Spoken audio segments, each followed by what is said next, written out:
One opined that the discretion of a judge wasn't appropriate for petition for mandamus relief.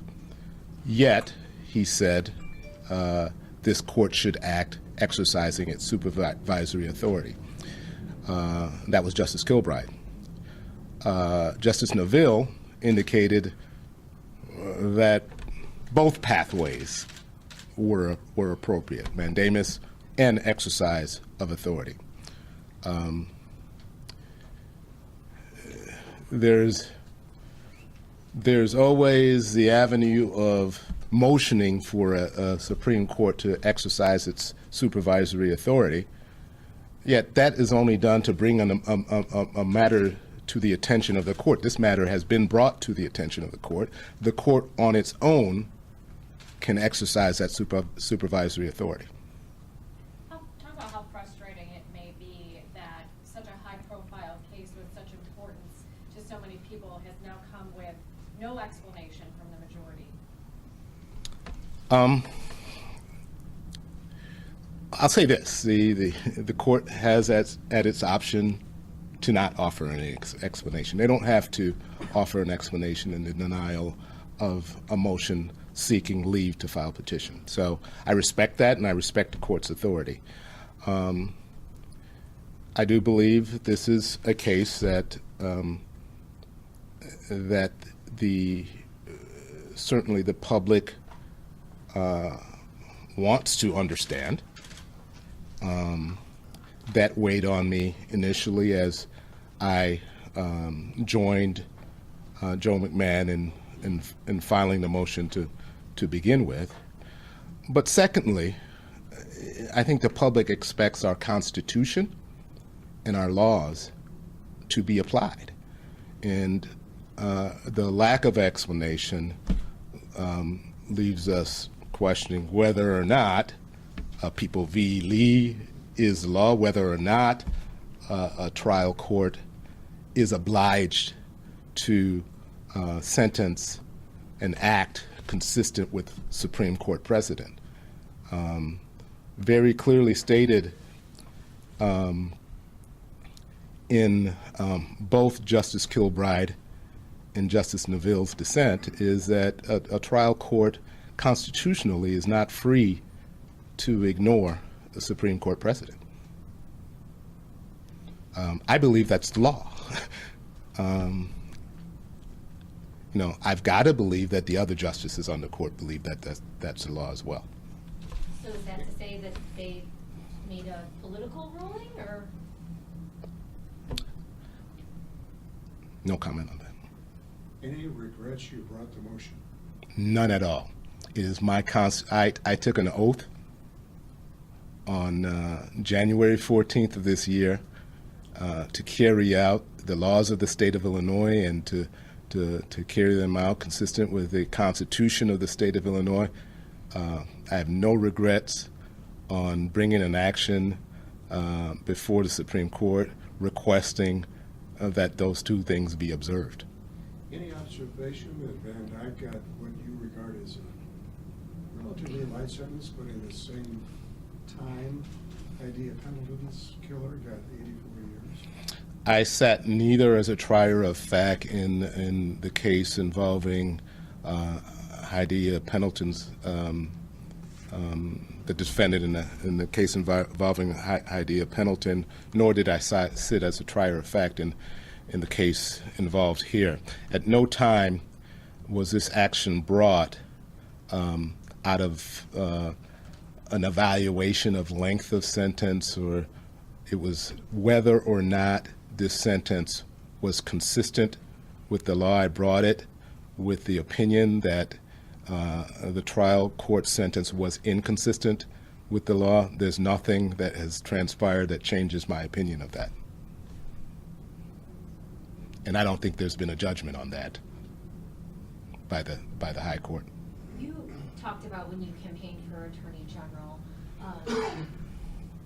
issues surrounding this, and obviously just in general with the state's judicial system, police relations and such, where does this now leave Chicago? A case that brought a lot of turmoil. There's, to a degree, some certainty now about where things stand. What's next? Well, you know, the issues that you allude to with regards to our criminal justice system and as it touches Chicago in particular, this office has been, and will continue to be engaged in. Most recently, there was an entry of a consent decree. A court monitor and a special master were appointed. This office took the action, and I applaud my predecessor, Lisa Madigan, for stepping up where the federal Department of Justice stepped away. We continue to be party to that matter. That's the entry of a consent decree is not the end of that matter. In fact, it's more like a beginning. That's something that's we're going to be observing and partaking in, watching the implementation of that over the course of time. And it can be transformational, not only to the city of Chicago, not only to the state of Illinois, but to the way we approach law enforcement and justice throughout the United States. So the Van Dyke case does or does not represent an issue of racial disparities? You know,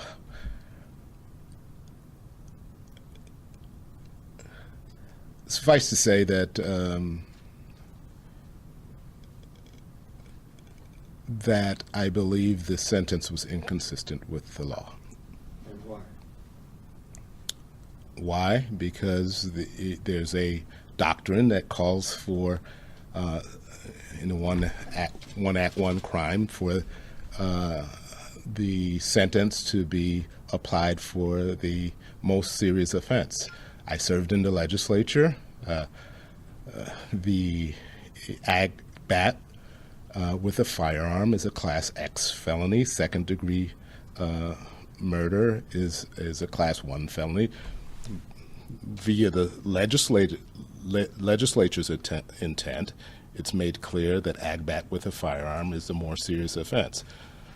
Moreover, the Supreme Court visited these two offenses compared to one another and determined that, yes, indeed, ag bat with a firearm is a more serious offense. The Constitution makes clear that the lower courts are to observe the law and the Supreme Court's supreme authority. That was not done in this case. Will that cause issues in future trial court sentencing? Do you think this is going to be something we consistently see the courts struggle with now? I don't know. And can you also address the Judge Gawne, I believe, said, you know, he was applying, quote, common sense.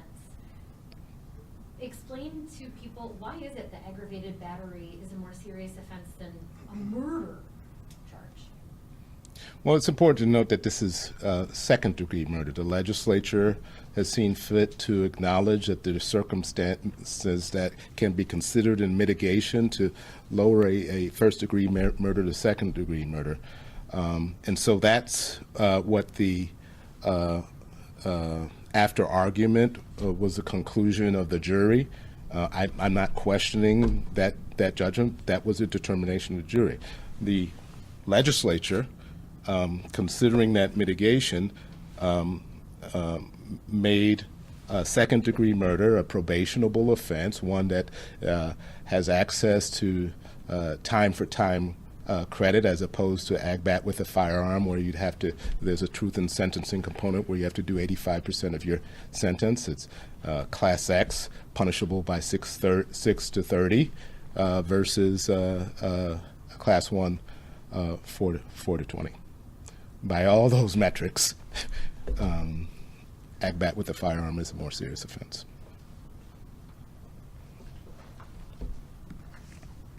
Well, thank you so much.